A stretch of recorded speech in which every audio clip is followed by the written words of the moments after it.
સુરતના કાપોદ્રામાં કરોડોના હીરા ચોરીનો મામલો સામે આવ્યો છે. કાપોદ્રા અને ક્રાઇમ બ્રાન્ચ પોલીસે ગુનાનો ભેદ ઉકેલી કાઢ્યો છે. ફરિયાદી જ આરોપી નીકળ્યો. ડીકે એન્ડ સન્સના માલિક દેવેન્દ્રકુમાર ચૌધરી નીકળ્યા આરોપી. સમગ્ર ચોરીનું તરકટ રચવામાં આવ્યું હતું. સુરતના કાપોદ્રામાં કરોડોનો હીરા ચોરી મામલો સામે આવ્યો છે. કાપોદ્રા અને ક્રાઇમ બ્રાન્ચ પોલીસે ગુનાનો ભેદ ઉકેલી કાઢ્યો છે.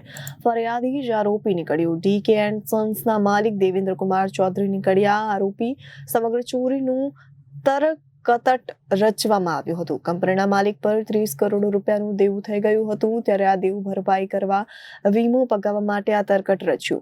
કંપનીમાંથી કોઈ પણ પ્રકારના હીરાની ચોરી થઈ નથી. ત્યારે મુખ્ય આરોપી દેવેન્દ્રકુમાર પુત્ર પિયુષ, ડ્રાઈવર વિકાસ, રામજીવન મદદગારની ધરપકડ કરાઈ. ડ્રાઈવર વિકાસ બિશ્નોઈ આ ઘટના બાદ દુબઈ ભાગી જવાનો હતો. ત્યારે આરોપી વિકાસ દુબઈની ટિકિટ પણ બુક કરાવી લીધી હતી. ફરિયાદીની પોલીસે ઉલટ તપાસમાં ઘટસ્ફોટ થયો છે. 4 થી 5 લોકોએ સાથે મળી આ તરકટ રચ્યું હોવાનું પોલીસ તપાસમાં સામે આવ્યું છે. કંપનીના માલિક દેવેન્દ્ર, તેના દીકરા પિયુષ, ડ્રાઈવર અને મદદગારની પોલીસે ધરપકડ કરી છે. આ કેસમાં હજુ 4 આરોપી ફરાર હોવાનું તપાસમાં આવ્યું છે. Bureau report Janadesh news.